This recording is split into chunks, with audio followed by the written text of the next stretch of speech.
Yeah, get it on. Got to get on the show. Get it on. Welcome to the show. Thanks for tuning in. Thanks for sharing. Excited to have Jay Mohr in the studio. Good to see you, my brother. My man. Chris McSpad's going to be doing some news. Yes. Stephen Root's going to be zooming in at the end. Always a good dude to talk to. So, Jay, I was thinking about you as I was driving last night, and I was listening to my favorite new radio network, which is BIN. It's the Black Information Network. I'm kind of consumed, enthralled, and interested in all the weird stuff that we're doing now. Like, this is a black college, which we've had for a long time, but this is a black, the BET Awards. There was another, they're just doing a black 4th of July and a black Arbor Day and a black Easter and stuff. And I don't think it's a good trend just to create separate events for black people that don't include white people. I think the melting pot theory is better, but I'm very obsessed with this network, which is real. And I was listening to it, and what they do, which is funny, is they do, Mayor de Blasio of New York City is divorcing his 29-year wife, black. And I'm like, it's always funny when they're labeling everyone. It's racist, but it's progress. But progress is racist. But I was thinking to myself, Big Mama's got it all. Yeah. She listens. That's to what this I was thinking. Welcome to the Black Information Network. And I thought, well, first let's just play you. We'll play you a little of it so you know what it is. I got to remember how she Black talks. Information Network on iHeartRadio. The world of country music has been heavily influenced by the contributions of black artists. Has one of the it? most notable Heavily? of all time being Charlie Pride, who broke One barriers guy in the 1960s by thought he becoming the was first white. black performer to achieve mainstream success. Well, hold in on. country. That's the other thing too. It's already off the charts hilarious. It's been so heavily influenced. Heavily. And Look, they mentioned one guy. They didn't even throw Darius Rucker in. I would take influenced or somewhat influenced, but heavily influenced. Was visited by. You're right. One The genre, black guy. The country western genre was visited by Charlie Yes. Pride. Yes, it had a dusting of ebony. It's like when the mailman comes over on Mr. Rogers, like, oh, bye-bye, Speedy McFurley. Yeah, but the show wasn't built around him or heavily influenced. Yeah, he came by. Charlie Pride. Well, they They mentioned one guy. They have to stretch credulity just a little bit. Credulity. Whoa. Yes, in Fancy. order I didn't know to you were make Jewish. to make their point. All right, well, let's just hear that again. I Oh, forgot that's about great. that. Yeah, you didn't know. Music has been heavily influenced by the contributions of black artists, one of the most notable of all time being Charlie Pride, who broke barriers in the 1960s by becoming the first black performer to achieve mainstream success in country music with hits like Kiss an Angel Good Morning and Is Anybody Going to San Antone? Is anybody going to San Antone? To hang out with white women. You know what's great? I don't know if you caught it, but when he says by Charlie, heavily influenced by Charlie Pride, the music actually goes out of tune, like it's a joke. Now Play we it again. have to hear it again. The world of country music has been heavily influenced by the contributions of black artists, one of the most notable of all time being Charlie Pride, who broke barriers in the 1960s by becoming the first black performer to... And then they named two songs no one's ever heard of. But all right. Have we got any more BIN? Now available to buy or rent. Charlie Big George Pride got me Foreman is pregnant. the powerful story of the legendary boxer's life, inside and outside the ring. Don't miss the knockout true story with a 97% audience score on Rotten Tomatoes. Big George Foreman, rated PG-13. Now available to buy or rent. In black movie theaters. The source for black news. The Black Information Network. This is BIN on iHeartRadio.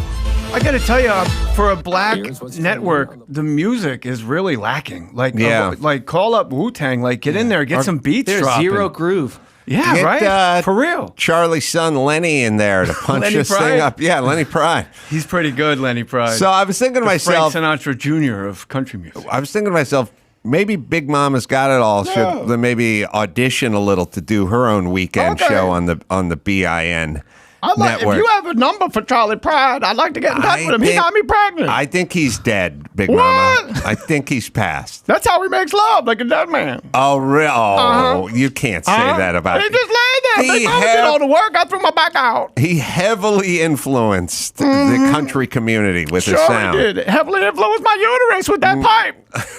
Pipe? Oh, Charlie. my God. He's got a hog on him. It had a saddle on it. Wow. Yeah. That's country and big. That was Big Charlie. Big Charlie? Oh, Charlie Pride. Charlie Pride was little Charlie. His penis was Big Charlie. Wow. Yeah. So, Big Mama, Uncut. we haven't spoke for a while. Uncut, Oh, I baby. get it. Like wearing a sweater vest. If you I know you have kids. Yeah, I have all my sons. I have Champion. Champion. Champion. George Foreman Jr. Oh, Eldon Campbell. Eldon Campbell. And my daughter Asma. Asthma? Yeah, she's the baby. She's 44. Are they still in the home? Yeah. Oh, all of them just still living Yeah, with Big well, Mama? one lives with Whoopi Goldberg. What? Yeah. Is that Champion? We call her Karen. Champion lives with Whoopi, yeah. Oh, I didn't know that. Yeah, they be that little song all the time. What? Say what now? No, okay. You know what they say, right? Right? Yeah? What? No? What happened? What do they say? Where the fuck is Charlie Pride? They say, where the fuck is Charlie? Yeah. All right, listen, Big Mama, I'm just going to sit here in the booth and we're going to see if we can lay down Okay. some, demo. You want me to drop it like it's hot? Yeah, we're always looking for talent here at the BIN. You want me to be on-air personality? Yeah, like just start with a weekend show. Oh. Maybe a Saturday morning thing, 9 to noon or something. After church, after my numbers. After your numbers? After church, after my numbers, I'll be available to do the Big Mama Is show on numbers- BIN. Must be bingo? Is that bingo or lottery? It's all the above, baby. Oh, okay. So, Charlie Pride, you talk about 11. so you're going to go pray and then gamble. And then you can come into the Then studio. I'm going to make $1 million. Well, we don't pay $1 million. You will, bitch. Okay. All right. So I don't know if we could have maybe a stinger or something. All right. Just talk about what you I'm know. allergic to bees. No. Sorry. It's a radio term, sir. Where black news comes first. Oh, shit. It's Big Mama time, y'all. Get your motherfucking heads out your asses. All right. Hey, Big Mama. And get the fuck off my couch, goddammit. Okay. Can I just chime in Cut. real quick from the booth? Cut. Yeah, I'll yell cut. Huh? We are we have an FCC license. Who? iHeartRadio is our parent company. You heart what? I Yeah. Heart Radio. Your parent? You know both parents? I do know. Yeah, I know both my Ain't that parents. something? I don't think it's as big a novelty as you think. But iHeartRadio is the parent company. Okay. It's the company, not my I parents. understand. Right. And they have an FCC license. Yeah. So they can't use I have the an sweat- FCC license. That's a cocktail napkin. Oh, I'm sorry. Well, okay. But look, we don't expect you to have a FCC license, Big Mama. Okay. I'm saying we expect you to help us keep ours. Sure. Right. So the swearing is probably too much. I'm sorry. Okay. I'm sorry. Yeah, I get it.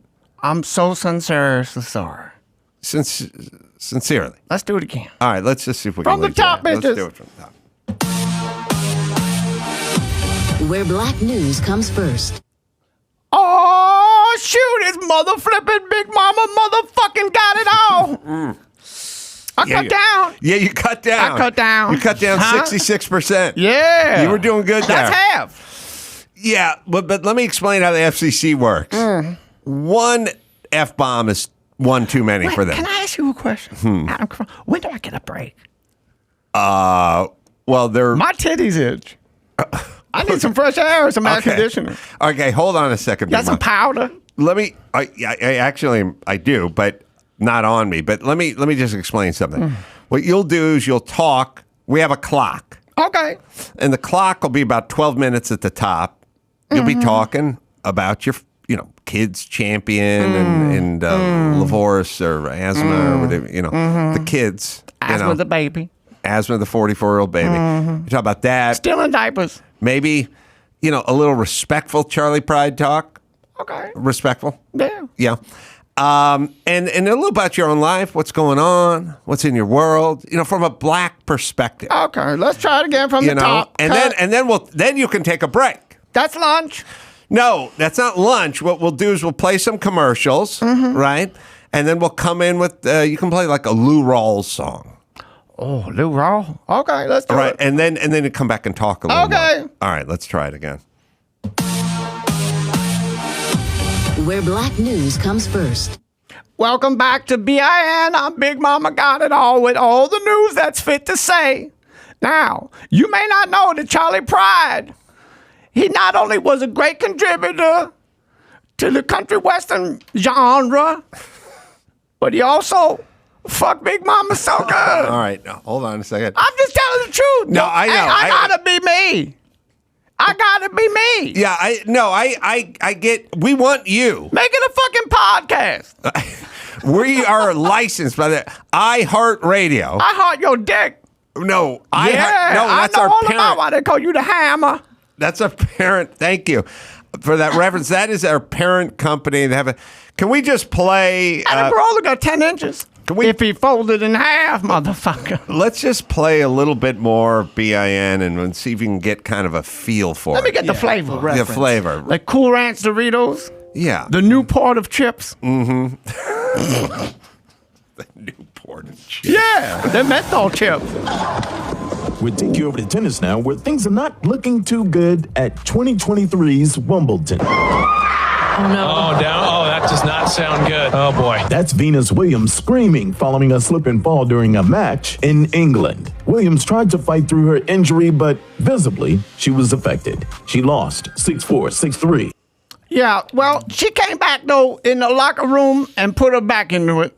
And she came back and she won 40 love, 5-3. It is weird when BIN does sports because they already got that cover. I don't need to listen to BIN for sports. I can listen to the Lakers network and hear all black achievements on the. Right. I can hear about LeBron James on Sports Center. I don't need it on BIN. All right, we got another one. Hold on, the sports clip of them actually playing sounds like you're overhearing like people in the next room listening to porn. Yes. Yeah,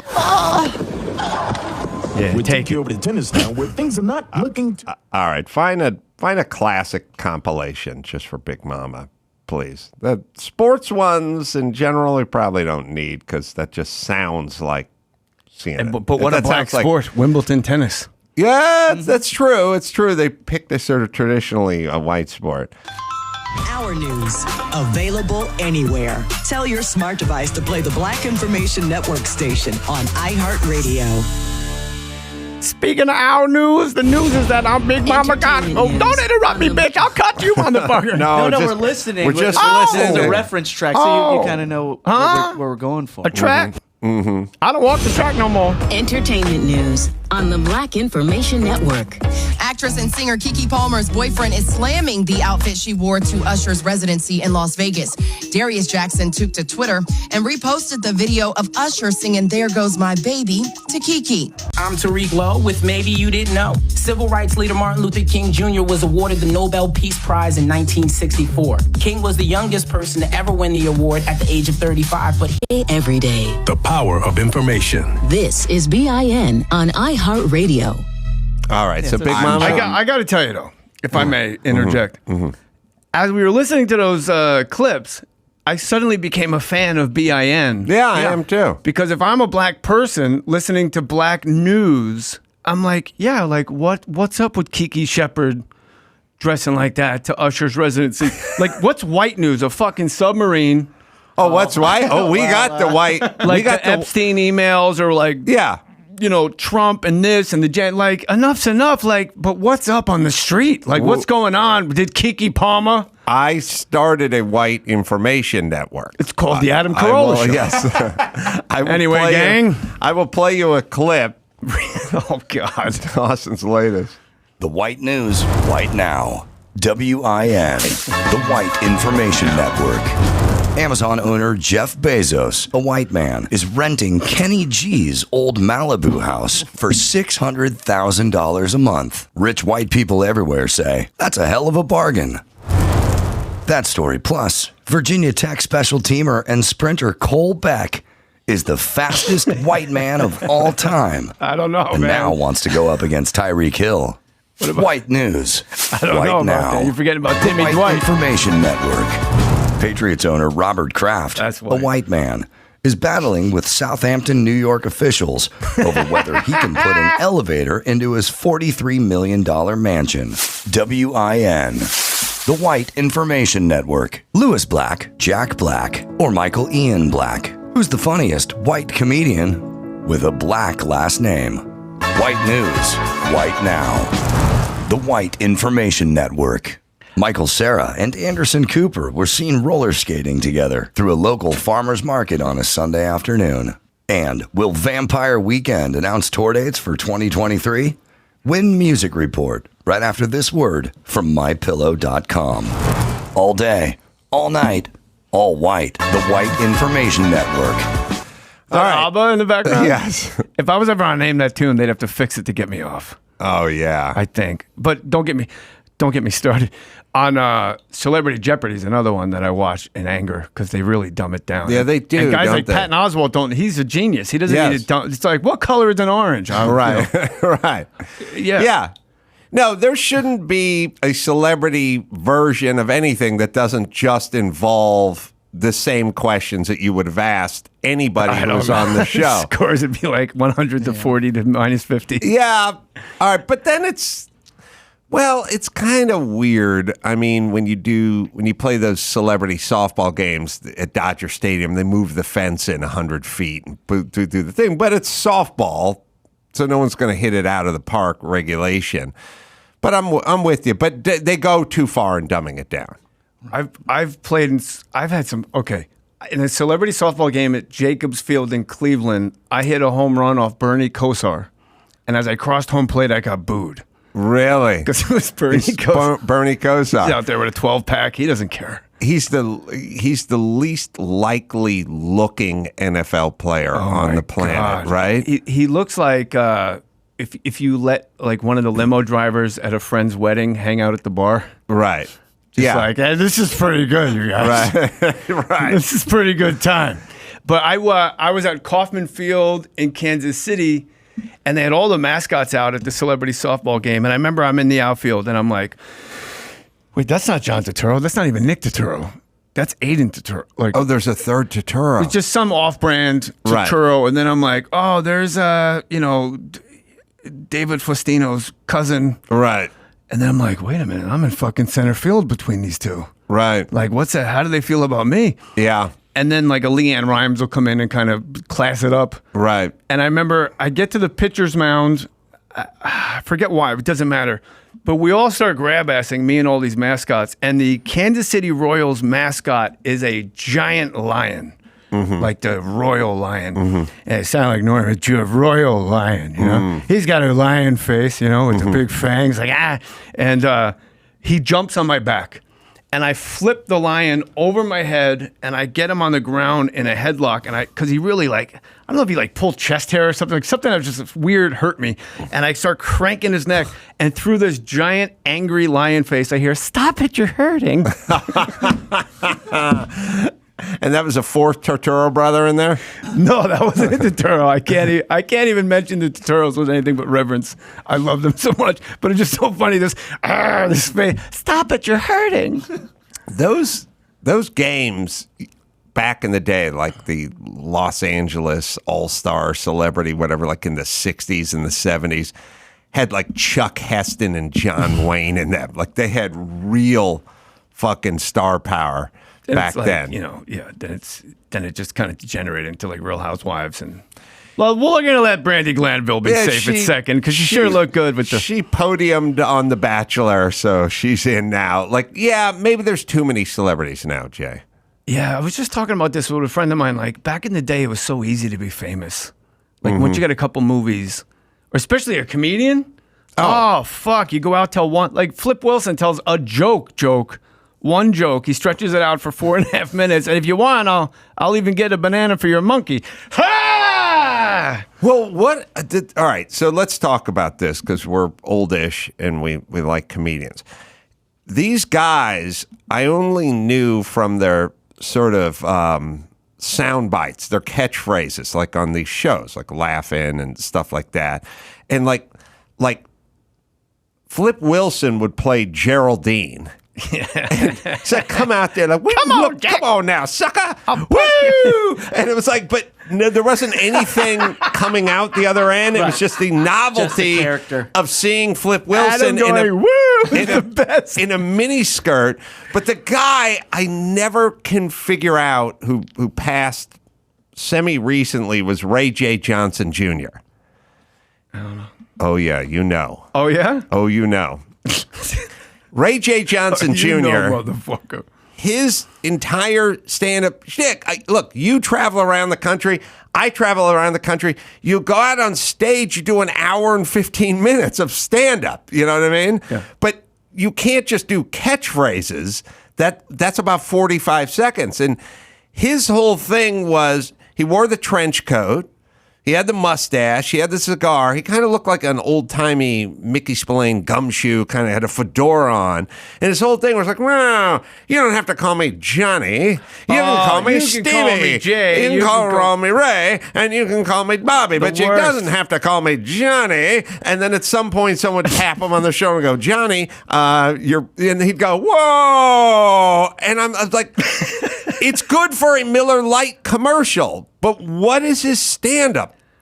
There wasn't any. Was there an hour worth of stand-up where he's just going, hey, you can call me Ray, you can call me Jay, and you can call me Johnny, but you doesn't have to call me Johnny. But as a kid, I remember that being like hilarious.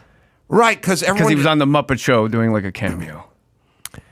Is there footage of him doing an hour? Well, we won't watch the whole hour. Oh my God. But what? Bill Saluga's his real name. Bill Saluga, he'd show up dressed like in kind of a zoot suit. Leon Redbone. Yeah, with a fedora and a cigar. And all he had to do is tell whoever was hosting to call him Johnny at some point. All right, let's see what this is. How are you this week, Mr. Johnson? You doesn't have to call me Johnson. All right, pause it right there. All he said was, yeah, and they're laughing. Yeah. Because they know that's my point. They know the patter. It was so easy to be famous. All then. Flip Wilson had to do was walk out in a mini skirt. Woo! The devil made me buy that dress. Right, and then at some point, some dude would have to like kind of come on to her, and then she'd hit him with her purse or something. That looks like a still from The Personal Touch. Oh. Harry Reeves. All right, can we hear him a little more? You doesn't have to call me Johnson. My name is Raymond J. Johnson Jr. Red You can Fox? call me Ray, or you can call me Jay, or you can call me Johnny, or you can call me Sonny, or you can call me Johnny, or you can call me Ray J, or you can call me RJ, or you can call me RJJ, or you can call me RJJ Jr. But you don't have to call me Johnson. Could you picture like workshopping that? If you're with some of your comedic buddies. I don't understand the premise. It's offended that he's referred to as Johnson. It doesn't. He wants it more personal. Like his last name's Johnson. Like if I called you Pat Tataran or whatever the fuck your island last name is.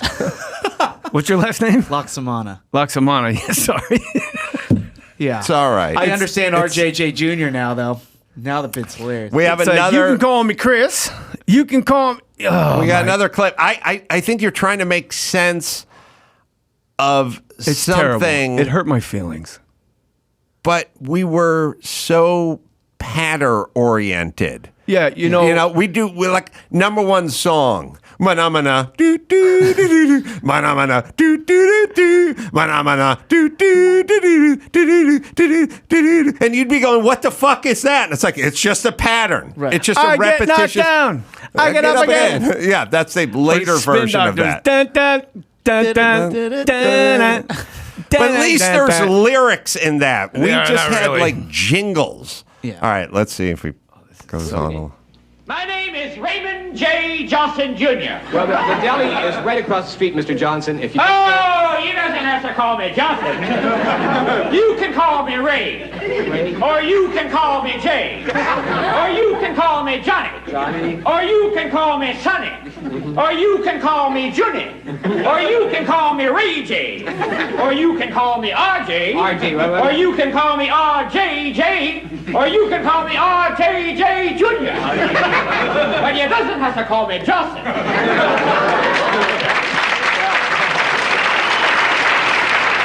Now we have another 57 minutes to do.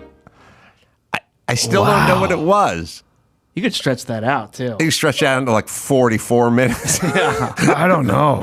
Just crowd work? Like, it really is a great question, Ace. Like, what like, did he tour? Like, how did he have a day job? Did he work at a trophy shop? Miller Lite. He's on Miller Lite commercials. Oh. That bit is so ubiquitous that everyone knows what's coming when somebody says his name. I mean, it is baked into the fiber of our society.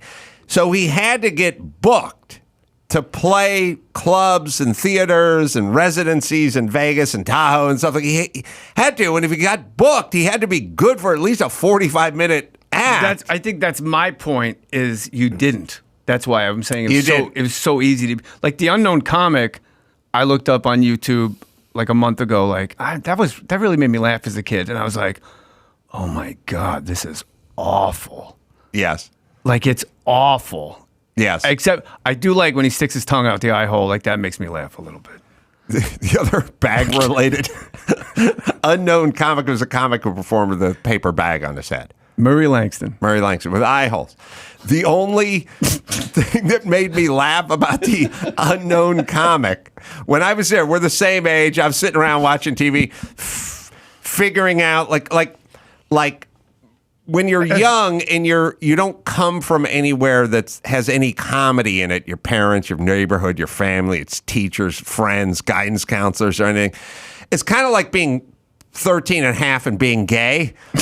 You're just kind of sitting around going, I feel like I'm different. Yeah. And all the other guys are talking about the girls and stuff, and I'm talking about something else, you know. But I don't want to let on to anybody around me that I'm feeling different. That's how comedy was. Like, I'm sitting around with my fucking busted ass broke parents and my stupid knucklehead friends in North Hollywood going, I feel funny. But and then they'd be like, come on, let's go chuck some rocks at Jews, you know? And I'd go, okay, let's do it. And next on Black Information Network. But throwing rocks at Jews. I would be like, all right, you know, and I'd be back to whatever their reality, you know, or we're going to go down to Ralston liquor store and find a guy in El Camino to buy us Mickey's Big Mouth. We're going out there. Come on. And I'd be like, I'm having funny thoughts, but that was sort of like gay thoughts. Like, I didn't really want to share them. I didn't want to get laughed at. But you and I'm so with you. It's the same feeling of like you're looking around and you're going, we used to go look different. We used to go, let's go find the guy jerking off in his car. That's always funny. Yeah. Like we'd seek out child molesters. Right, until it's you. And we just tell it's you. We would just ride our BMX bikes around his car and he would just zip his dick up and drive out of the Dunkin' Donuts parking lot. So, all right. So that unknown comic and that you can call me Ray, I think what you're speaking to is it represents out there. Right. All right. We need to take. Wait, there's Rock Hudson's house. Right. We can all get cock. We need to take a quick break. We'll come back and we'll finish this. And you don't have to call him Jay. Mohr Jr. is going to take a whiz, and we'll take a break. We'll come right back after this. Let me tell you about Turo. Innovative. It's the world's largest car-sharing marketplace. With Turo, you can book any car you want, wherever you want, from a community of local hosts. Browse a huge selection of vehicles for just about any occasion or budget. Book an SUV or a minivan for a family road trip, a pickup truck for some errands, or even test drive an EV. Every trip is backed by liability insurance. Terms, conditions, and exclusions apply. Find your drive. Forget your boring rental cars at Turo, Turo.com. Well, let me tell you about Simply Safe. When break-ins happen, every second counts. Latest innovation from Simply Safe is 24/7 live guard protection. Only possible with Simply Safe's new Smart Alarm wireless indoor camera.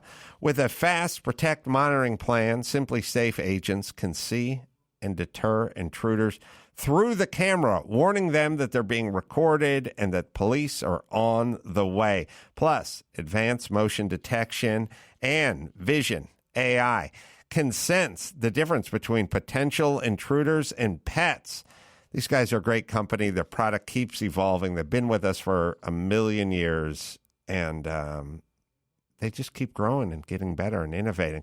And right now, my listeners get 20% off any Simply Safe system when you sign up for Fast Protect monitoring. Huge offer, limited time.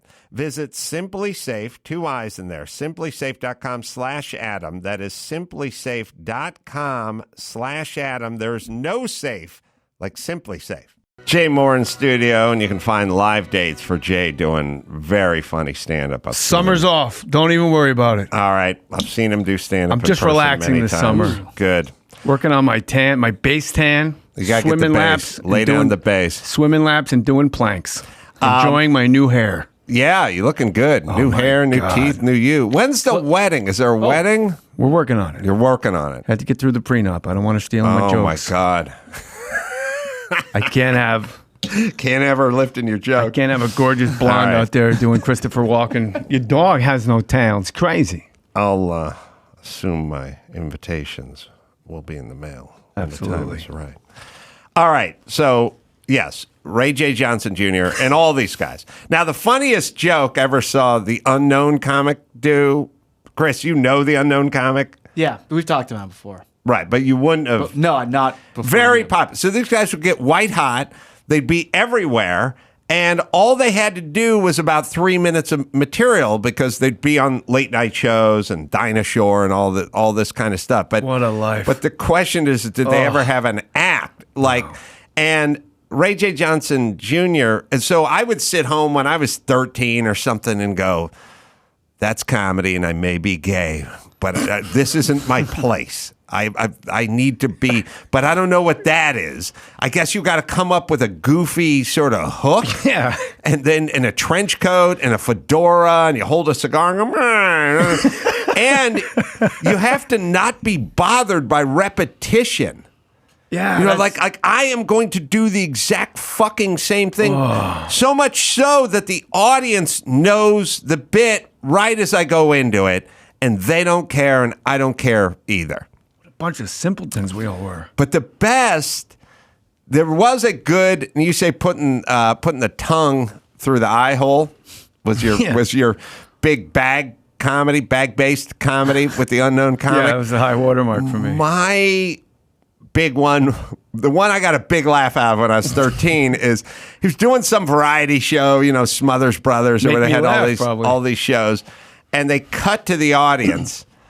And the Unknown comic was sitting in the audience with his bag on his head next to another guy with a bag on his head too, but the bag had been crumpled up into a ball and then fluffed out and then pulled on the head.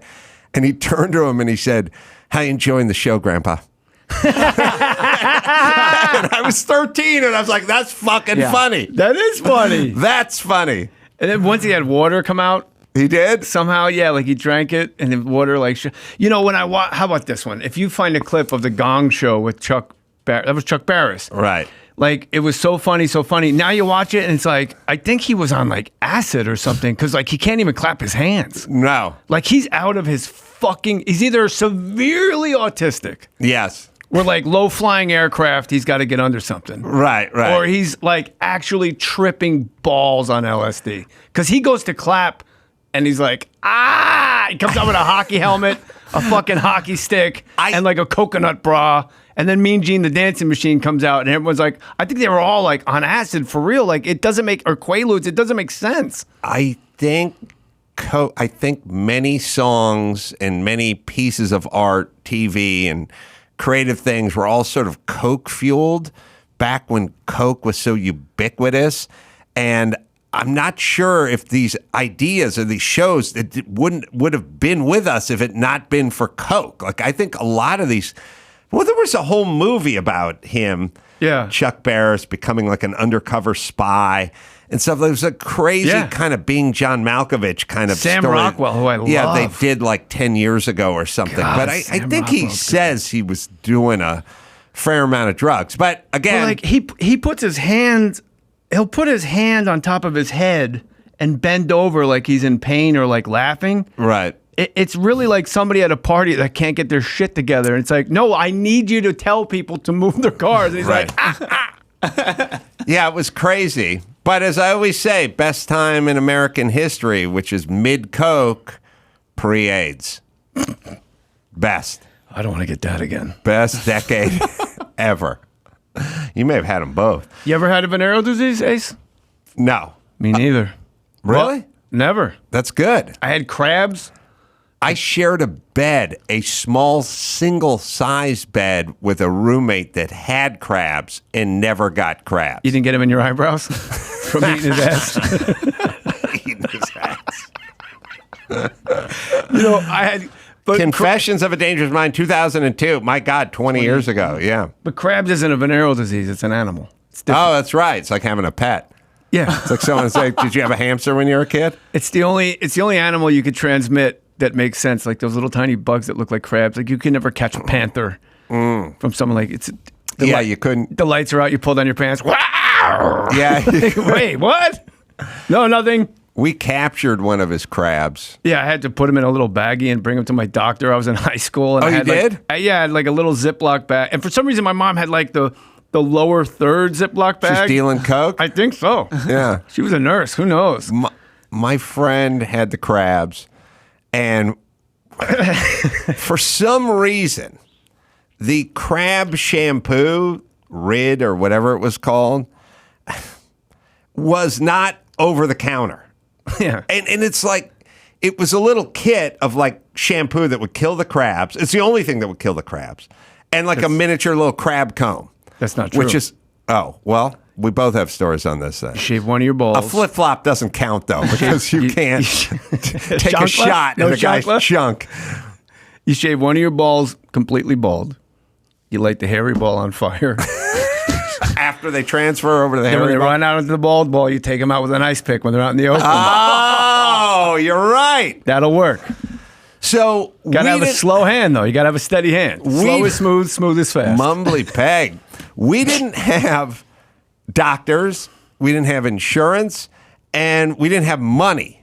So wait, did you grow up in Uzbekistan? Like, everyone doctors? was just feral. Like we didn't have insurance. I didn't have a doctor growing up. My buddy wasn't going to go to his mom and tell him he had crabs and needed to go to the doctor and like get a note. Like, why couldn't you have just sold this fucking crab shampoo in aisle 13? Like, why couldn't it have been next to the dandruff shampoo and the fucking Selsum Blue? And why did we have to go to the counter? We need a prescription to get this shit. So the crabs went on, proliferated, because every fucking 17-year-old that got crabs didn't want to go to their doctor, their family doctor, talk to their mom and dad, get a prescription. Yeah, they thrived on shame. But what would be the harm? Yes, they shot. That was their bread and their butter. Chris keeps the rally alive. I like it. What would have been the harm? What possible damage could come from crab shampoo if it was just sold next to the chapstick? I don't know. That was my point. I think it was called Rid. You got to look it up. No, it's called Rid. And it was not available in front of the prescription. You had to go there. I remember it was the second time I had sex. I was 18. I was in Florida on spring break, and I came home with crabs. And it just starts with like, oh, I'm scratching my nuts a little bit. And I was a waiter at a banquet hall where you had to wear like black pants and a black vest, like like a classy waiter.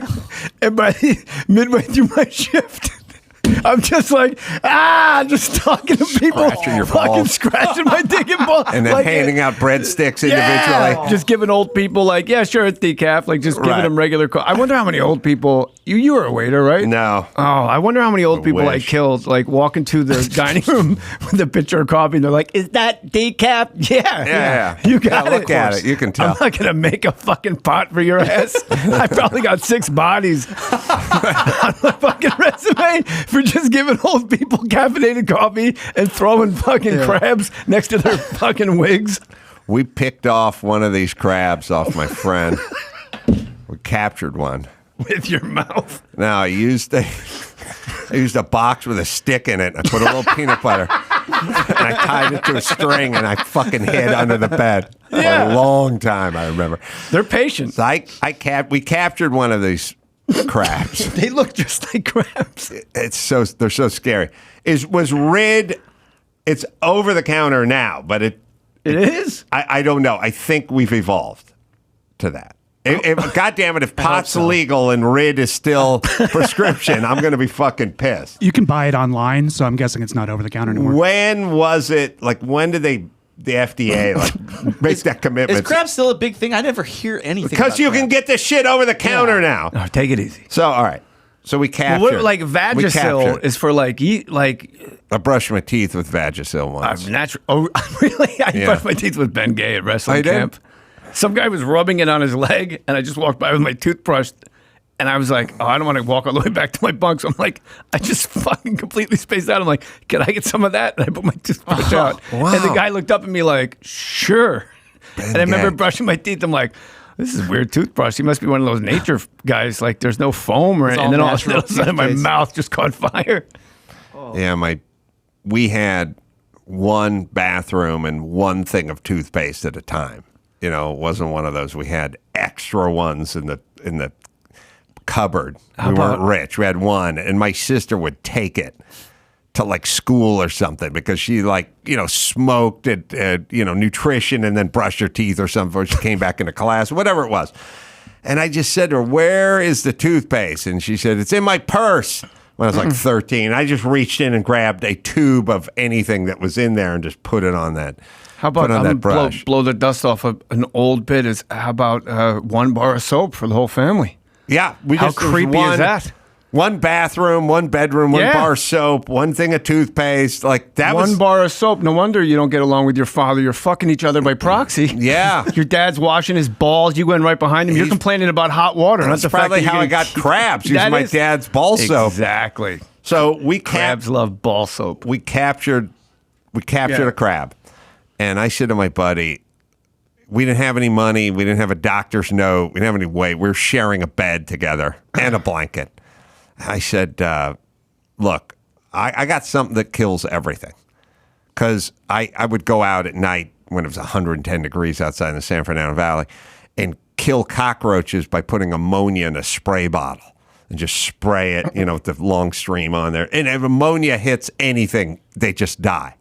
And I said, ammonia kills everything. So we're just going to take some straight ammonia. I'm going to put it on this crab. We're going to kill it. Then we'll slather up your balls with this ammonia and we'll kill it. It's science. We'll get science. And we'll put the crab on the counter of my bathroom at my parents' house. It sat there on that mauve-colored tile. It just sat there and just started creeping. And I took 1 drop of ammonia and I put it on top of the crab. So it was in its own biodome. It was completely engulfed in ammonia. Yeah. And it walked right out of it, jumped back on my friend's nutsack. He said, "Hold my beer." And it walked right out of the ammonia, leaving a trail of ammonia. And I was like, we got to get that fucking rid because there's nothing I'm aware of that'll kill these things. It was the world's strongest man competition of crabs. He just break out of the biodome of ammonia and crawl back on your sack. He just tore the yellow pages in half and blew up a hot water bottle till it exploded. That's what that crab just did. And bent rebar over his neck. You strike me as a guy whose pubes are probably detrimental to anything penetrating. You seem like holy shit, that guy's got a lot of pubes, guy. You strike me as a guy a crab stands at the outskirts of that forest and just goes, I can't. I'll put it to you this way. I don't want to work this hard. In the pube department, that famous picture from Vietnam where that young girl is running? That's not what I look like. No, that's what the crab looks like. That's what the crab looks like, but that's not me. That depiction is not indicative of my pubes, pardon the pun. All right, Ray J. Johnson Jr. He died. Thank God. did he? Is there an act? Like, did he have more than that? I've never seen anything more than that. By the way, what he does, that's 45 seconds. Maybe. It's not even good for a 5-minute shot on the Tonight Show, right? So you can't get up there and do 5 minutes, 6 minutes. I mean, you could have all the... I can't even think of an equivalent comedically of anyone we even know without... Because even if there was an example, it would sound like we were shitting on the person, but that's not... It's a completely encapsulated, compartmentalized genre of shit. Right. Like, just the catchphrase guy comes out and goes like, it's a Minkman. Yeah. Yeah. So, I don't know. A different time, but... You can call me Ray. I'm not seeing. Yeah, I'm only seeing this as the only trick. This poem. Yeah, okay, I got one. Hamburger. Wait. You don't know that guy? Oh, Alonzo Hamburger Jones? No, I don't know Alonzo. Oh, can somebody please pull it up?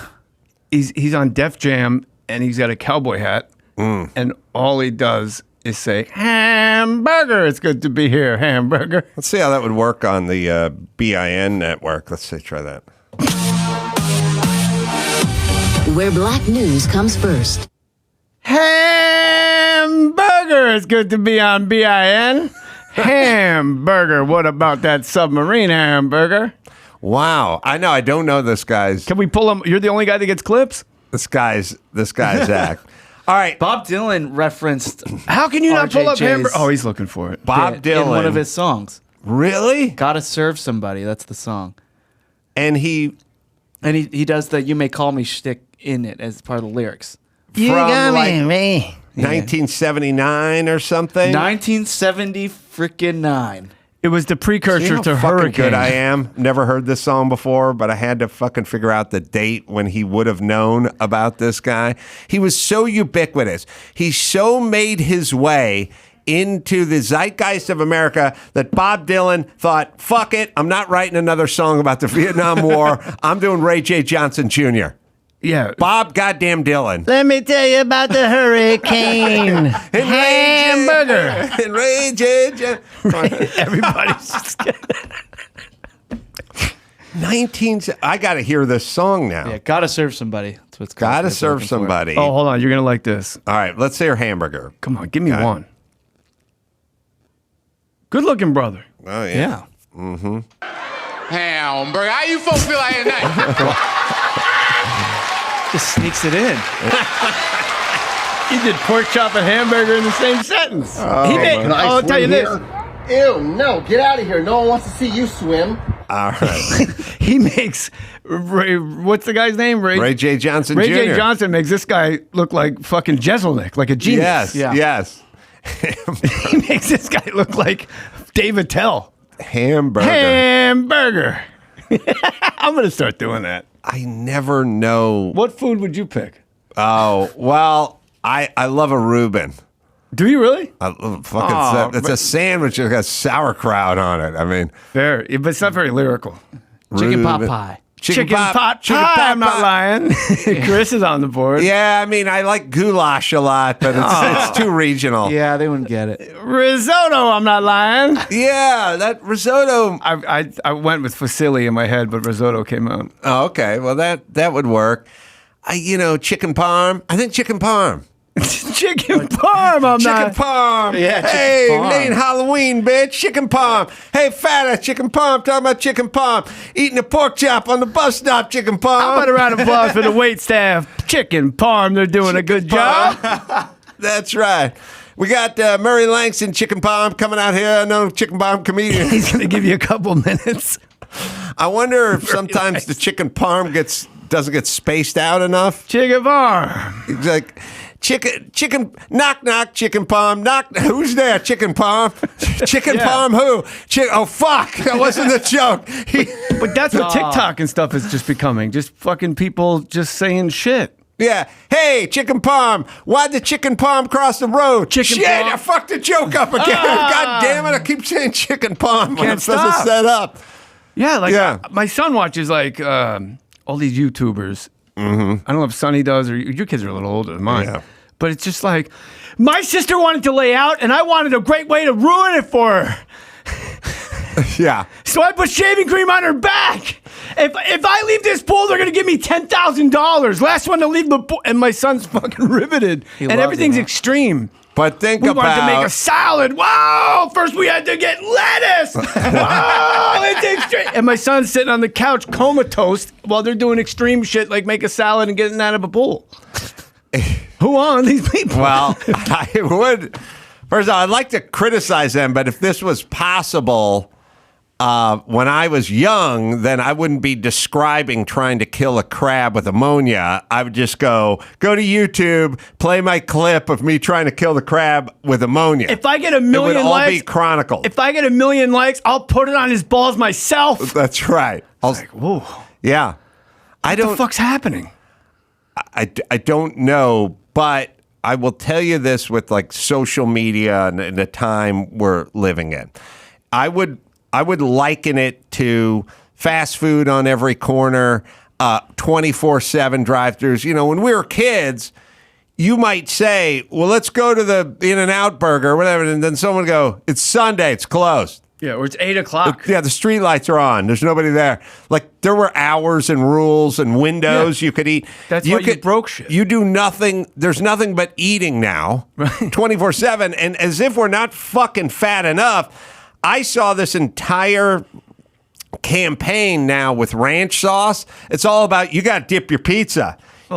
You're not fat enough ordering a Domino's thick crust pizza. You got to dip it in ranch. Now the fucking pizza tastes like ranch. Like we have to lube it like we're at fucking Joey Chestnut at Nathan's dipping the fucking bun into the water and just shoving it down his gullet. Now we have to lube everything with ranch so it slides down our throat faster so we can eat that much more. So here's what I'm saying. It's ubiquitous. It's on. Everything has seed oil in it. Everything's fucking bad for you. Now, you're going to have to be in charge of your own shit. You're going to have to work out. You're going to have to eat right. You're going to have to seek out good foods. You're going to have to limit yourself because Del Taco's got a 14-pack of tacos for 89 cents.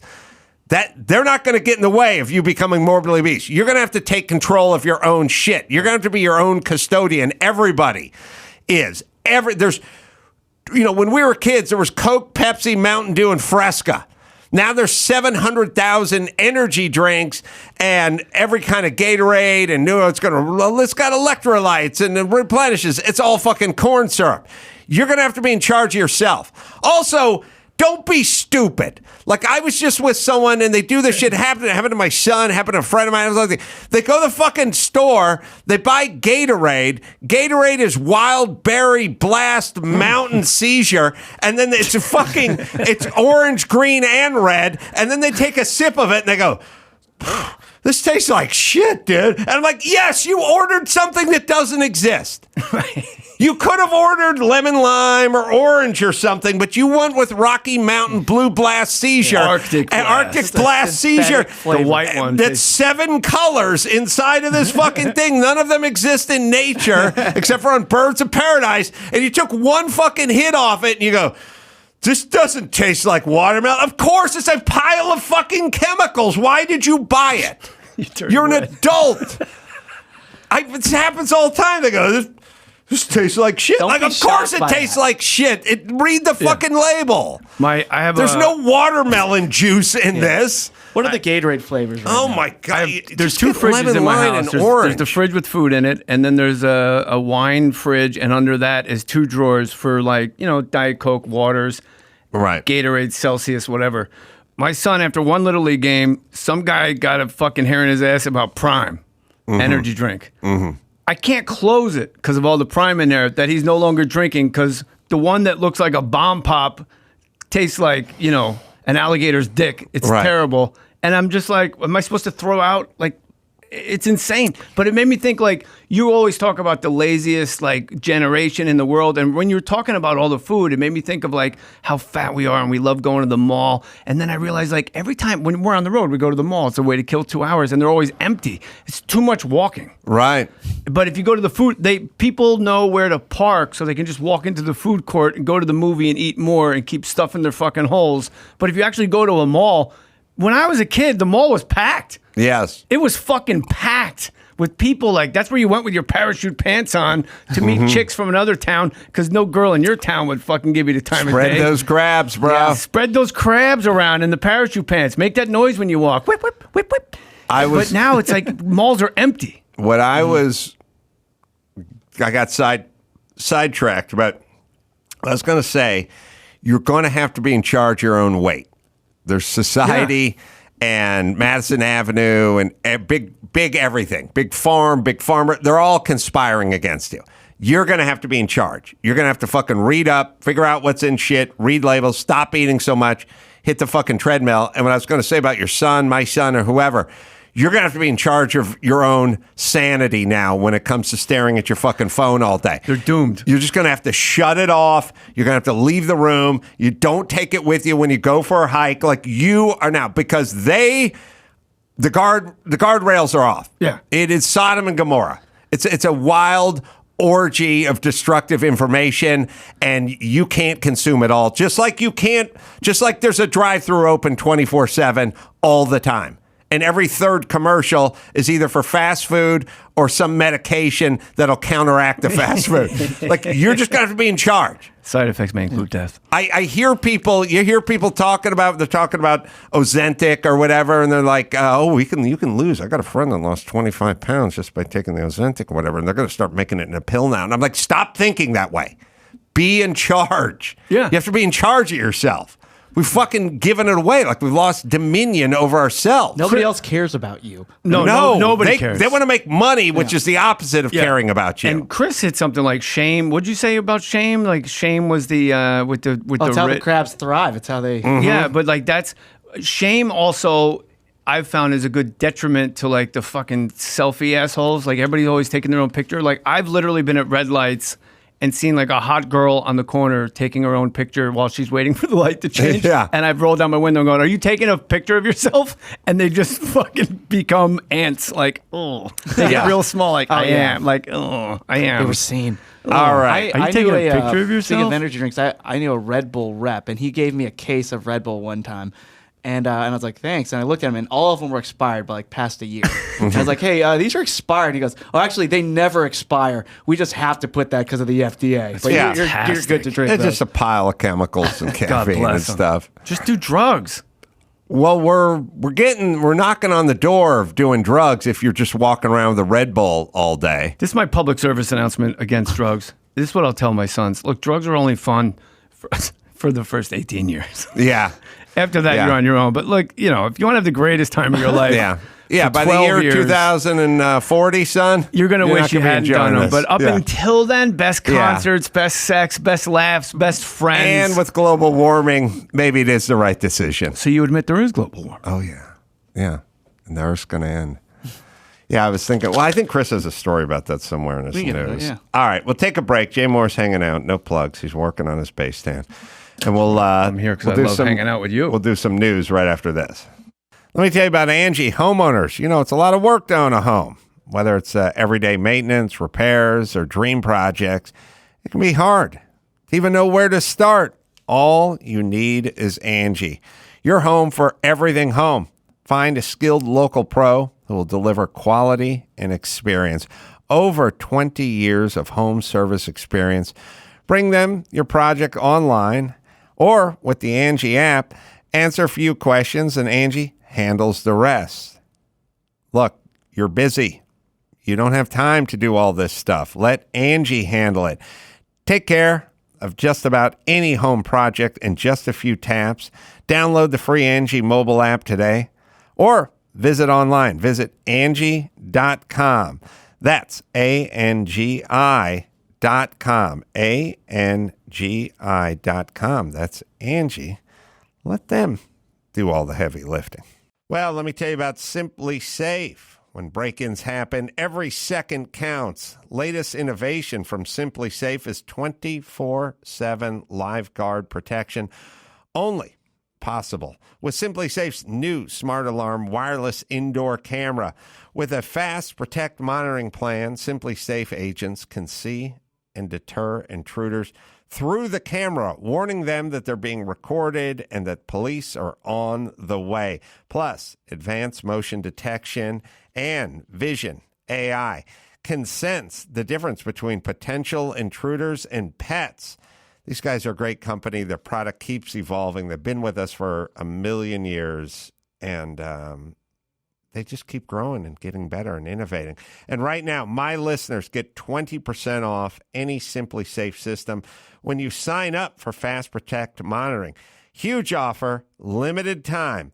Visit Simply Safe, 2 I's in there, simplysafe.com/Adam. That is simplysafe.com/Adam. There's no safe like Simply Safe.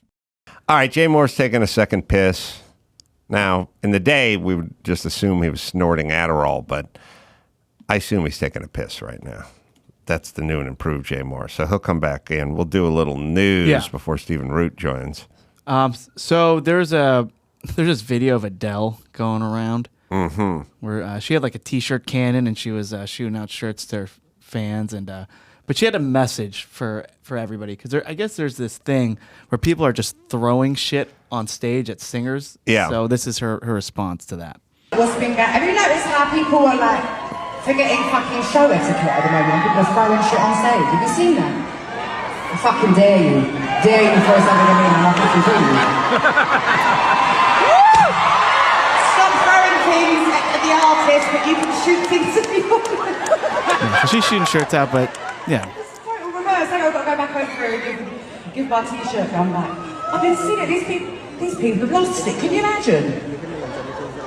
Yeah. So what she's talking about is there's an artist named Baby Rexha, who was recently struck in the face. I think her name is BB. Oh yeah. See, I wouldn't know, but is it spelled baby? BEBE. That's your version of baby?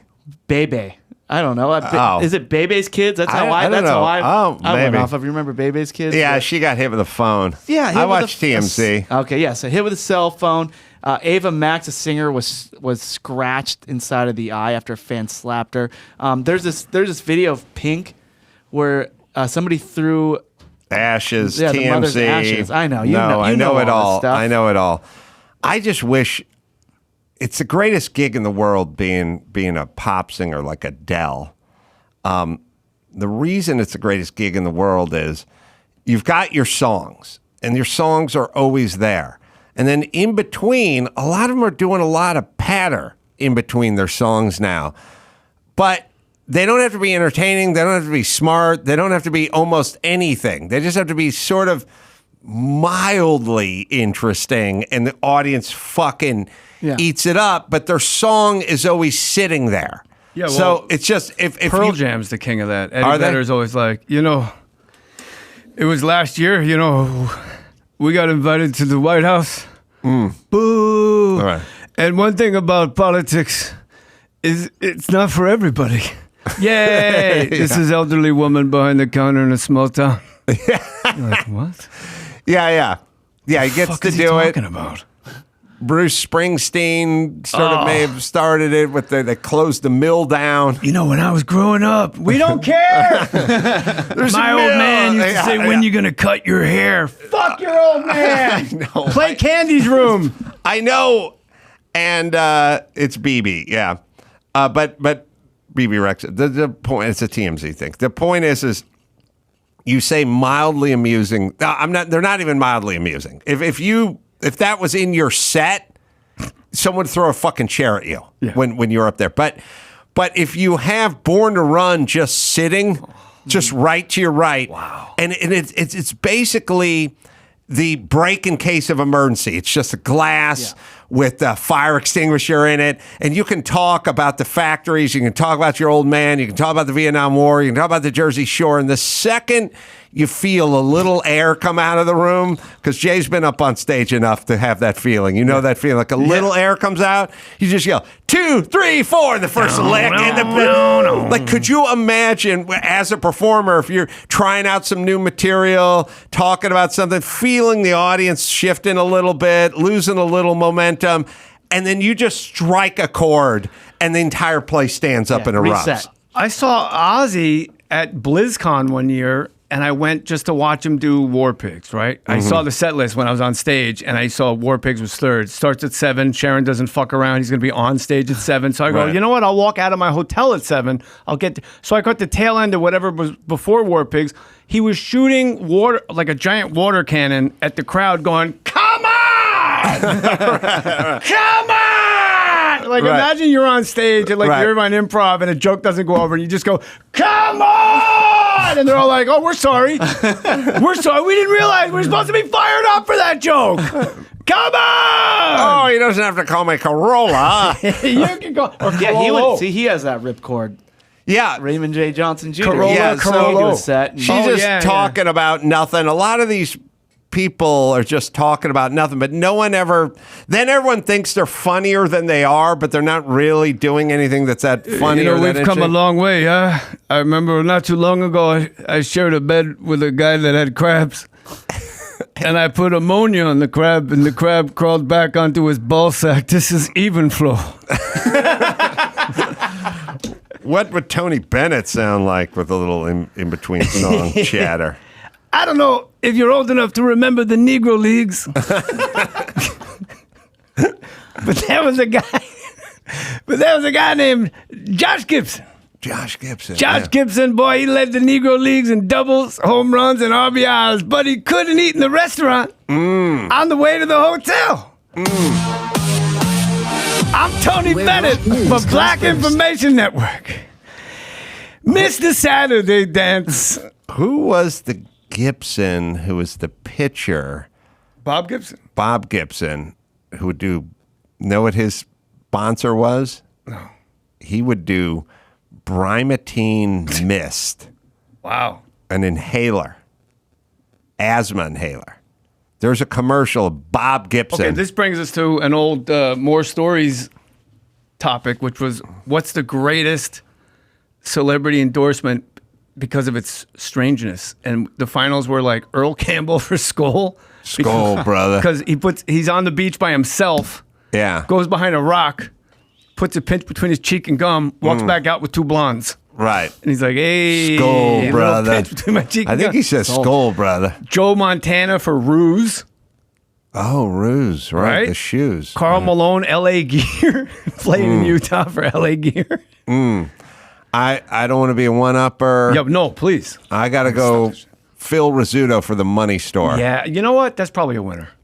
Because there's no association between baseball and the Money Store. Whoa! You Huckleberry White? I'm Phil Rizzuto. Oh, I grew up with Phil Rizzuto, Bill White, and Frank Messer doing the 3-man booth, and they were the most opposite guys. Bill White was like Colin Powell White. Like and I think he ran the league for a little while, and you would never know, like when you saw a picture of him, you were stunned that he was a black guy. Right. And then Frank Messer was like the old, like, mortician looking drunk. And then there was Phil Rizzuto, who didn't know what fucking planet he was on. And he'd say, holy cow. Frank Messer's was A, B, see you later. Yeah, right. All you needed, like, you can call me Ray. I mean, at least. You can call me Otani. You can call me Shohei. Chick Hearn. You know, Chick Hearn for the Lakers had the mustard off the hot dog. He would have the Jello's jiggling, the butter's hard. Right. He'd have that. He'd have he'd have like a butters on the popcorn, but blows the cha-cha. That'd be like a dipsy doodle, but you didn't make it. You know, he had like 5. Yeah, and that was more than anyone else had. And he's a legend just because of those. He had like 5 Ray J. Johnson Jr.'s. They weren't forced. Like Vin Scully had the best ones ever. Like, he's with a strained hamstring. He's day to day. I guess we're all day to day. It's like, wow. I remember my friend Jeremy Guthrie was pitching against the Dodgers, and I'm like, wow, I'm going to hear Vin Scully say my buddy's name. He goes, what was it? Jeremy Guthrie's father is a car dealer in Ashland, Oregon. There's a Cadillac at the belt for strike one. Oh, wow. It's like, God damn. What was Chad Billingsley threw 30 pitches in the first inning, and he's up to his elbows in alligators here in the second. His greatest one was when he was talking about socialism. Oh, I don't know it. You ever hear that one? He got political. When he got political toward the end. Oh, I met him at a Dodger game. Find Vin Scully. All right. He goes, Bob Gibson, Primatine missed. And then we need Vin Scully, I think, toward the end. Socialism. Gives a dig on socialism. Yeah. Vin Scully spoke like that all the time. I met him at a Dodger game, and we were like off to the side, just like, I'm like, fuck it. I go, hey, nice to meet you. Blah, blah, this is my son, whatever. And he goes, where do you live, Jay? I go, I live in the Palisades. Well, my wife and I used to live in the Palisades. And if we still lived there, well, you and I would be neighbors. Oh. I was like, God damn, this guy's the best. Yeah, everything he says sounds profound. Yeah. Yes. Oh, but it kind of, unlike, today's sort of Kamala Harris circle talk jerk. Yeah, Kamala Harris is masturbation material. This was profound. If we find him, he must have had some batter up from like the Dominican or Cuba or something. Maybe it was a place where there was socialism. He ends up talking about all right, here it is. I think this is great. Good work, boys. Carter at first, nobody out. 0-1. Perez, 25 years old, originally drafted by the Tigers, lives in Venezuela. Boy, can you imagine you're a young kid playing in the United States, you're from Venezuela, and every time you look at the news, it's a nightmare. Hello. Anyway, 0-2. Hello. Anyway, 0-2. That was some fucking social commentary shoehorned He just sneaks into it the in. fourth inning right there. He's not wrong. That's older Vin going, I'm a fucking legend. I'm a legacy. I've got tenure. What are you going to do? Fire me? No way. Let me ask you a question. Oh, wait. We have Bob Gibson and Primate. This is Primatine missed. Primatine or Brimatine? I called it Brimatine, but it was Primatine. Oh, I corrected myself. Is what I'm saying. Oh my God. I'm Bob Gibson. My fastball isn't so fast anymore, but this is Primatine Mist, the fastest type relief known for occasional bronchoasthma attacks. Restores free breathing as fast as 15 seconds. And Primatine tablets help prevent attacks for hours. Speed. In the lungs, Primatine opens clogged tubes, relaxes bronchial spasms. I remember watching this going, man, I wish I had asthma. Primatine Mist. Also, Primatine tablets. The drug Primatine addict tablets had to be just... The drug addict just saw that and went, speed. Yeah. I'll take a whole bunch of those. The Primatine tablets were probably caffeine and gypsum, like formed into a pill. Gypsum. Whatever's in drywall. I can't imagine what's in that tablet. By the way, both over the counter, but the fucking crab shampoo? No. Note Rid. from the doctor. Rid. I think it was Rid back then. Adam Carolla, the batter, his roommate had crabs. I don't get it. You call it roommate. It was the dude sleeping on my bed. What was Ray doing? With me. He Ray was probably sleeping gave on it his to him. mom's bed. Ray gave them to him, bro. Don't get Warwick started. Oh. All right, let's do one Speaking more. of athlete endorsements, Todd Gurley for Carl's Jr. too. That was a good one. That's right. That was a good campaign. I like that one a lot. Yeah. Yeah, Todd got to town. They were sneaky. They brought back Bob Sugar without bringing back Bob Sugar. Yeah. It was fun. Yeah, that was a great Neil bit. Brennan directed it. Oh, really? Yeah. I didn't know that. Yeah. But it was funny. Yeah. Welcome to Los Angeles, Todd. Like, never mentioned the Rams. Mm-hmm. It was Los Angeles. Right. And it was just assumed that my sweaty, fucking drug-addled body and face was Bob Sugar. Yeah. I recognized you. Yeah. All right. And I remember the big It was like controversy. CGI, right? No, he fucking ate it. I was there. Okay. The internet exploded That's like, it, he's yeah. eating a fake burger. And then he took a fake shit. Sorry to work blue. By the way, I loved you in Air. Thank you, buddy. Yeah. Oh, yeah. Yeah. Forgot about that. Yeah, that was great. Yeah, son. Yeah, that was a great movie, and you were great in it. I haven't seen it yet. I gotta see it. Oh, please. It's great. It was an offer, too, so I was real fat. I was up 50 pounds from here. Really? 50 pounds? I was like 238.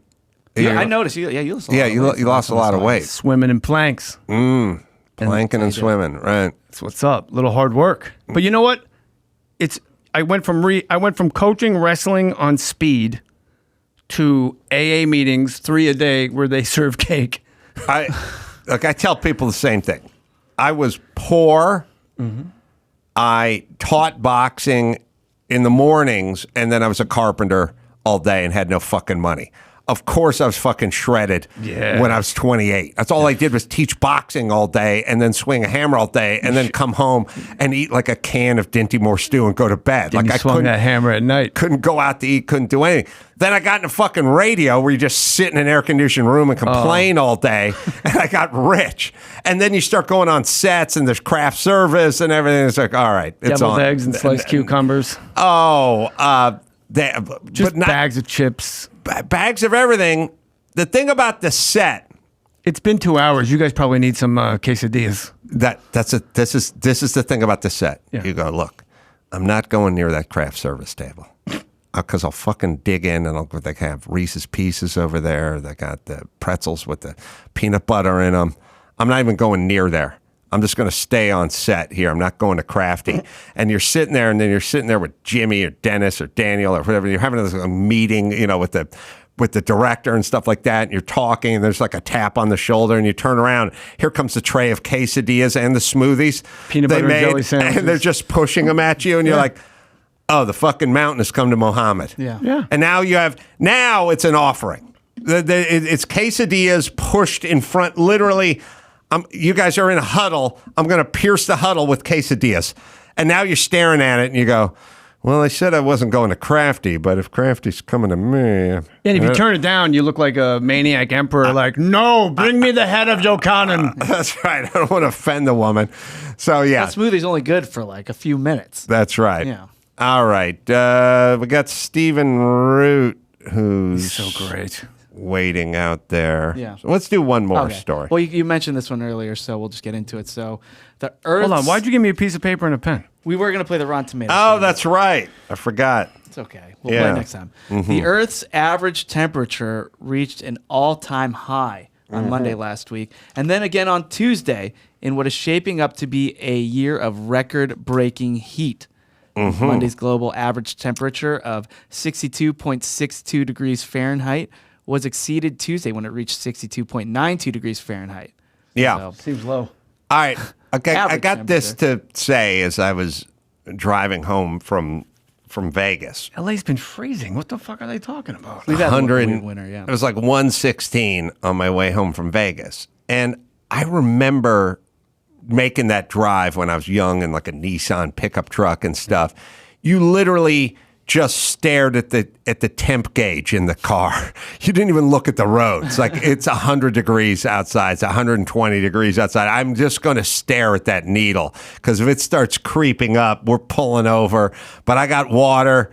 I got radiator fluid with me, like in the back of the bed and stuff like that. And I realized, and no air conditioning in the truck either. But as I'm driving home, at literally 2 p.m. through Death Valley, air conditioning, blowing in the car, looking at the temp gauge, hasn't moved. It was 117 degrees outside. The temp gauge is still running cool. And I'm like, technology overcomes this shit. You couldn't live here in the past. Now you can live here in the past. And I feel the same way about global warming.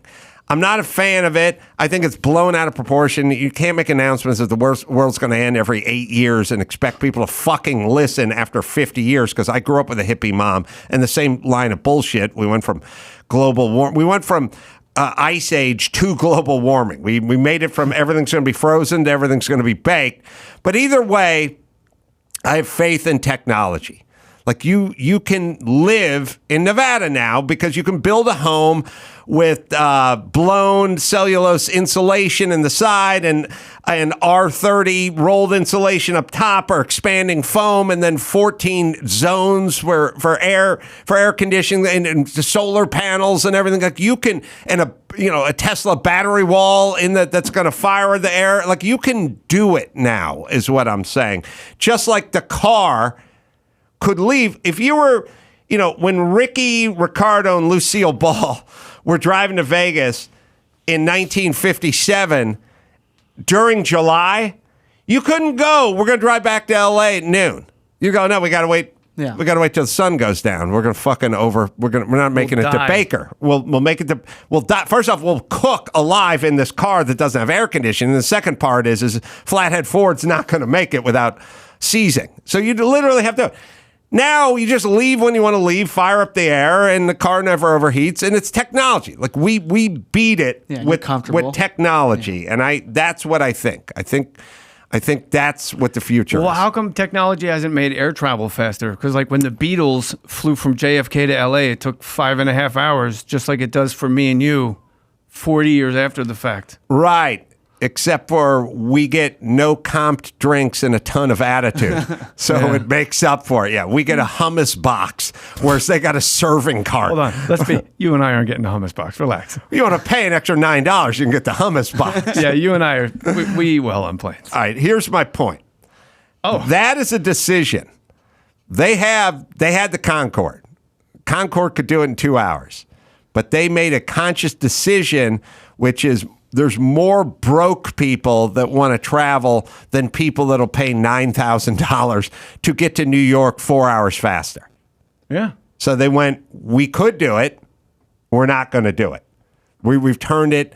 There's many, many more Americans that don't want to pay more than $200 for a trip to New York than there are that want to shave 3.5 hours off. I mean, the difference between the Concorde and commercials, the difference between private in commercial now. It's like we can all fly private. Everyone chips in $36,000. We go to New York, people are like, let's just go United. So that's what it is. But the technology is there. It's the economics that have crept in and reared their ugly head. All right. Stephen Root is going to be joining us in the next segment. I'll go one-on-one with him. Jay Mohr has nothing to plug. Just here for the good time. And his workout regimen. My new hair. And his new hair. That's the only plugs he's got going today. Yeah. He's planking. He's swimming. He's sober. Just fucking. We love that version of Jay Mohr. I love you, buddy. And love you, Chris. Love you.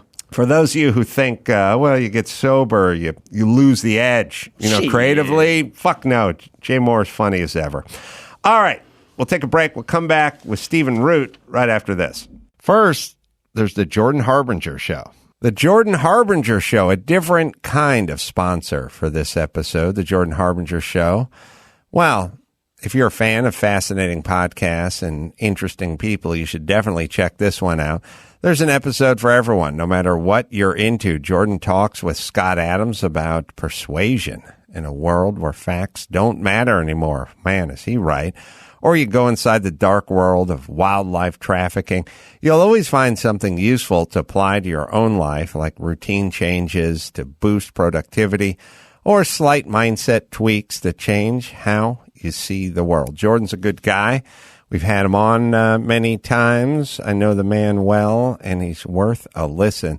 We enjoy the show, and we know you will too. So you can search The Jordan Harbinger Show. That is HARB as in boy, IN as in Nancy, GER on Apple Podcasts, Spotify, or wherever you listen to podcasts. The professional parts people at O'Reilly Auto Parts are in the business of keeping your car on the road. They offer friendly, helpful service and the parts knowledge you need for your maintenance and repairs.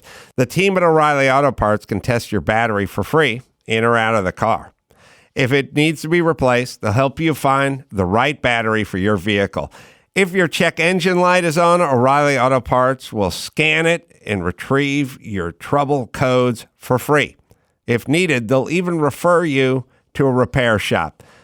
When you're a do-it-yourselfer and need a specialty tool to finish the job, stop by O'Reilly Auto Parts and ask about their loaner tool program. Simply pay a refundable deposit and borrow the right tool. Then get your deposit back when it's returned. Ready for some new wiper blades? The professional parts people at O'Reilly Auto Parts will help you pick out just what you need for your car, and will even install them for you for free. O'Reilly Auto Parts has thousands of quality parts and accessories in stock that you might need to keep your vehicle running at its best. Place your order online at O'Reilly Auto Parts and then pick it up at your local store. You can even have your order shipped directly to your doorstep, giving you the freedom of shopping on your schedule. Stop by O'Reilly Auto Parts today or visit O'ReillyAuto.com. Let me tell you about Turo Innovative. It's the world's largest car-sharing marketplace. With Turo, you can book any car you want, wherever you want, from a community of local hosts. Browse a huge selection of vehicles for just about any occasion or budget.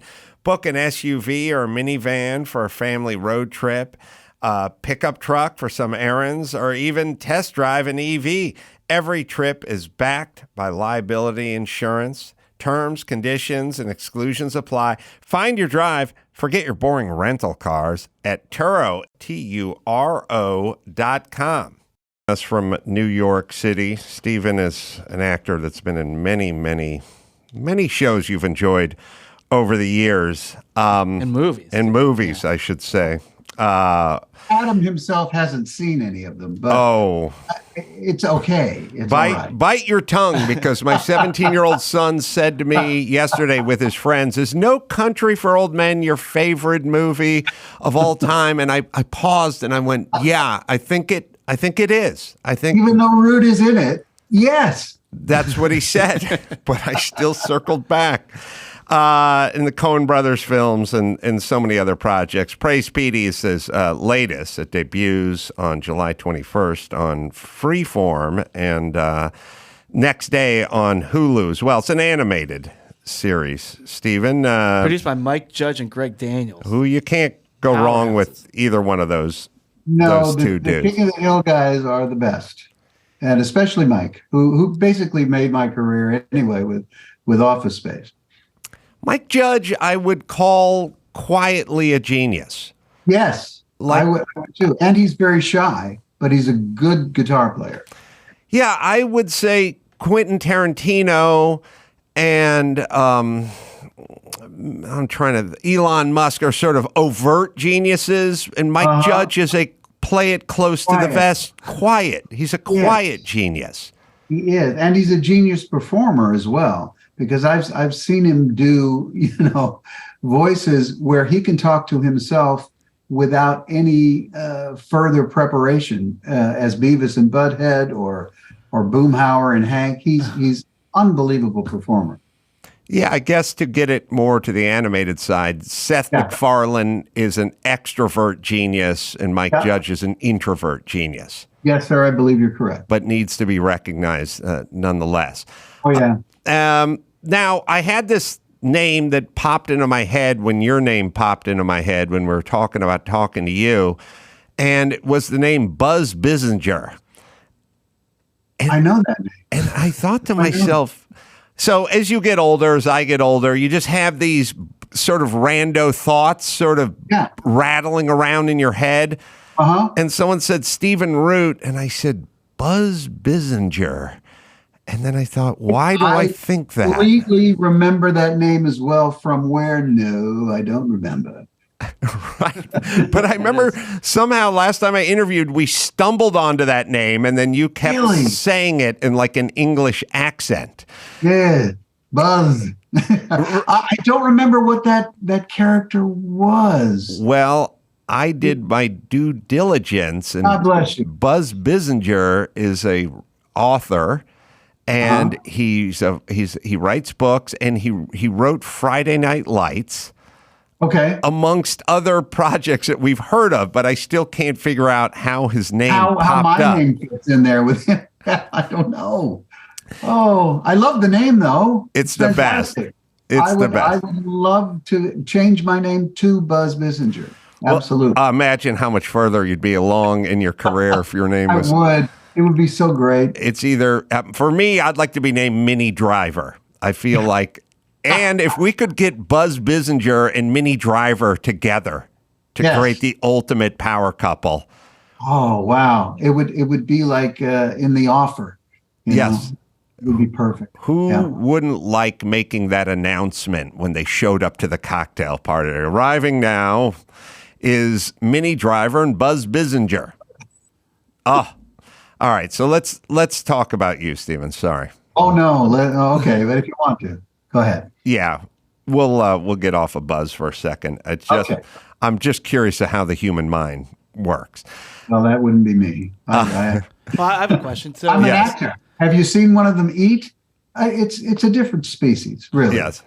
Go ahead, Chris. So first off, I've seen every episode of Barry. I'm still coming down from how great that last season was. I know Bill Hader directed every single episode, and every episode. And your arc as the Raven was wonderful. So I just wanted, of course, just to make sure I compliment you on that. So I noticed in your career you work with the same directors a lot, and the same people, like Mike Judge, the Coen Brothers. So what? Yeah, how does that work with like you getting that call back every time from these guys? And these are incredible creators. So I just want to know what you do to make sure you get that call when they're working on their next project.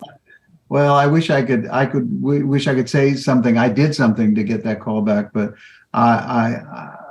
I'm really happy to be able to work with anybody a couple of times, because then you get kind of a simpatico work related thing where you can just short speak, which is what we had in Barry, because Bill's an actor anyway, so he can just say, "Remember when you did that thing in the thing? Do that." But you could do that with film directors who you've worked with before. You can short speak. So that's one of the reasons I love working with them. But the fact that I get to work with such astonishing people is just a gift from God, I guess. I don't know. I just try to do the best I can and not bump into the furniture. Bill Hader, file him under the quiet genius department. Oh, yeah. Absolutely. Yes. Absolutely. I mean, if anybody wants a glimpse at his genius, you just watch that SNL sketch where he plays the Italian interviewer, and you'll watch the first one and you'll not stop watching until you see the last one. They're all equally brilliant. It's the same joke. You know what's going to happen every time. It doesn't matter. It's always funny. Just funny, and a brilliant dramatic actor as well. I mean, he did some astonishing stuff in the later seasons of Barry that was just really wonderful dramatic work. So it was fun to be there with him for both of that, to do the comedy and to do the drama with him. How much of when you work with the Coen Brothers or you work with Mike Judge, how much of it is really scripted, stick to the page versus let's have a take it your own direction take? Yeah, it's different with both of those guys that you talked about. The Coen Brothers very much storyboarded everything that they wanted to do to make sure that they had the exact shots that they wanted to get. Did they throw that out sometime? Yeah, and so did Bill, and so do them all. But the Coen Brothers, I think, the most had exactly what they wanted to storyboard into each thing. And then we were able to take a take after they've gotten what they had in their heads to play around with that. We did that in No Country for Old Men. I remember we did one take, Woody Harrelson. I was working with Woody, and he said, let's just do one take where you just do that, just kind of go, talk, throw it away and be, whatever you want to be. Woody did that on that take, and that's the take they used. The for fun take. Do they? Yeah.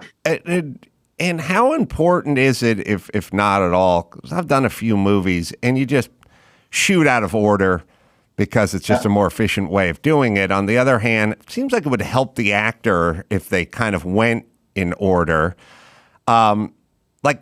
Are you shooting that scene with Woody Harrelson early in the project, in the production? And then are you reading the entire script and going, okay, so I know exactly where we're at in this film Yeah, when this comes? That's the thing in films. You got to know exactly where you are. What has just happened? How much does your character know about what the scene you're about to do? So you can't trip and play something that that the story hasn't revealed yet. So I'm really specific about making sure I know how much my character knows up until that point. And you have to, because I think I get shot in the face in this, and I think that's one of the first things we did. And then we went back and did the scene with Woody. And so, yeah, you have to know where you are, especially in a film script. And when you're on a TV show, they're doing something called block shooting now, which is where whatever location you're at, they shoot the scenes that are in that location, which are not necessarily in order. So you really have to be cognizant of where you are in the script. What can you tell us about the upcoming King of the Hill revival? I know it just got picked up on Hulu. Yeah. It's unlike most animation shows that get redone. It's actually time jumps like Barry did.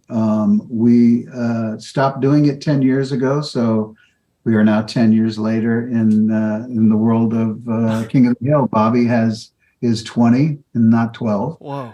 And, he has his own restaurant, his own set of different problems. The guys that we played are still 10 years older, but they've had to deal with COVID and the new sexual orientation of things that have happened 10 years since. So it's really an updated show because it's about what's happening now as opposed to 10 years ago. Yeah, cartoon characters never age, so this will be fun. So this is a big deal. Yeah, it's a big deal. It's huge. That's why they always get women to do the voice of the young boys. Oh, absolutely. Because they never. Pam Adlon did Bobby. Oh, that's right. Love it, Yeah. I have the greatest Pam Adlon story of all time. Oh, go! I love her. She's my favorite. I love Pam Adlon, but I think this may even top what your expectations are of a Pam Adlon story, which I've told before, but it's been years. Please do. I did a sitcom pilot for NBC. I cast Pam as my wife. I was the lead, and she was my wife, and I just love her. I think she's great. She's a free spirit. And yes. The woman that was like the executive producer, whatever, they have a million titles over there, was Danny Thomas's niece, Marlo Thomas's daughter or niece or something like that. Yeah, something to do with the Thomases. Something to do with the Thomases. And for those who remember Hollywood lore, there was a story much like the Rod Stewart had to have his stomach pumped story, much like the Richard Gere gerbil story. But before all that, there was a Danny Thomas like to crap on glass coffee tables while ladies laid under them. Oh story. boy, I hadn't heard that. Okay, yeah, now it's in my head. Go ahead. It's folk. It's Hollywood folklore, sure. But no one is able to really confirm it or deny it. Yes. And we were talking to the woman. Jimmy was there. Sarah Silverman was there. Had a group, and she was explaining that she was Danny Thomas's niece, and everyone was heaping praise on her, saying what he did with the St. Jude's Hospital is amazing, and your mom, Marlo, free to be you and me, and it was just a love fest. And Pam Adlon entered the circle of conversation, sort of what's going on. I have a feeling I know what's going to happen. And she just looked around and went like, what are we talking about? And we go, well, did you know this is Danny Thomas's niece over here who's done some amazing work with the St. Jude's and everything else? And she went, Danny Thomas's niece? Oh my God, what about the glass coffee table? And everyone just, everyone just looked down, and everyone knew what the story was, and everyone just... She has never told me that story. She hates this story, by the way. She hates it. And then, I don't know why this makes it worse, but 4 seconds later, she looked around and went, "Oh my God, what did I say? Well, I'm so sorry. I'm so sorry." And then the poor person had to console her. "It's okay. It's okay. We've heard the stories before." And I was just like, "Oh my God, how can I get out of this conversation?" Yeah. Oh, that was the most uncomfortable I believe I've ever been.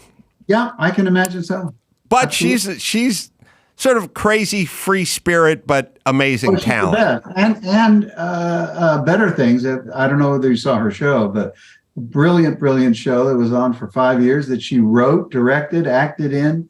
And, I told her it was the first Buddhist comedy. It's, it's so free, it's so great. But she's a triple threat. Do you, when you're working like with the Coen Brothers and doing No Country for Old Men, and you've done... You've worked with Coen Brothers before. Do they just pick you for that part, or do you have to read with them? Not after that first one. I auditioned for them initially for Oh Brother, and I think I scared them a little with my blind eye act. But after that, they had found little pieces for me in different films. So the last one I did with Joel Coen directed Macbeth. And I was able to do that, which was great for me because I had started in Shakespeare on stage. So to get to do it on film was fantastic. Was it always acting, and did it start as serious acting, or was there always a comedy angle for you? It was all, I started out doing comedy when I got out of the University of Florida, and I did a lot of Southern plays and mostly comedy and Shakespeare. But I longed to do, other things. When I worked with the National Shakespeare Company, we were able to do drama and comedy in the Shakespeare. But as I did more off Broadway and off Broadway, got into more serious drama. But it took me a while to be able to do that on film. So as in anything, you have to educate casting directors that you're not in this little tiny box, that you can do other things. Luckily enough, I was able to branch out and do a couple of dramas, and then there you go. Well, I think you showcased that in Barry because you were both simultaneously hilarious and like gut-wrenchingly emotional and dramatic in certain scenes. So before we get out of here, I just want to know your character Fuchs. Let's write some fan fiction. What happened to him? Where did he go? I think he goes back exactly to what he was doing, but with a huge amount of confidence that he gained in prison. So I think he'll be better at it.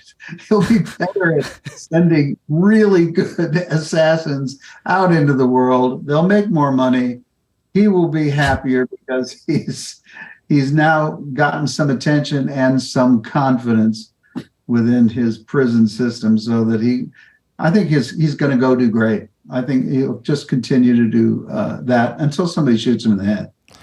I don't want to cut this short, but we got Buzz Bizinger on line 2 who wants to chime in, so we're going to have to just cut it just a little bit short, Stephen.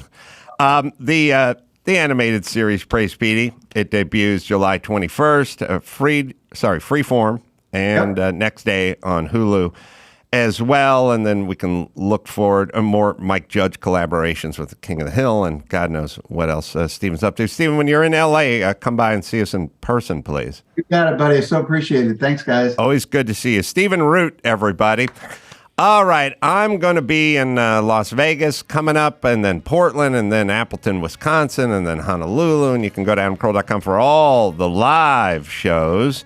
And until next time, Adam Crow for Chris Max Patton, Stephen Root, and Jay Mohr saying mahalo.